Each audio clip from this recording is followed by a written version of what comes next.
Hello বন্ধুরা, তোমরা সকলে কেমন আছো? আশা করছি তোমরা সকলেই ভালো আছো। তো চলো, আজ আমি তৈরি করব ঝাল ঝাল পেয়ারা মাখা। যার জন্য আমি পেয়ারাগুলোকে প্রথমে ছোট ছোট করে কেটে নিয়েছি। তার উপরে দিয়ে নিচ্ছি জিরের গুঁড়ো, তারপর লঙ্কার গুঁড়ো, আবার কাঁচা লঙ্কা কুচি করে দিয়ে নিয়েছি। এরপর একটু স্বাদ মতো লবণ দিয়ে নিব। তারপরে একটু সরষের তেল দিব। তারপরে এটাকে ভালোভাবে টিফিনের ঢাকনাটা বন্ধ করে ঝাঁকিয়ে নেব। তারপরে রেডি হয়ে যাবে আমার পেয়ারা মাখা।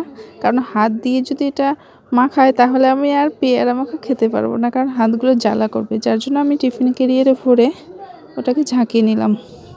দেখো, ভিডিওটা এডিট করতে করতে আমার পেয়ারাগুলো দেখে আবার জিভে জল চলে আসলো। আর সত্যি পেয়ারাগুলো কিন্তু ছিল খুব সুন্দর। সকলে ভালো থেকো, আবারও দেখা হচ্ছে নেক্সট ভিডিওতে। ততক্ষণের জন্য টাটা।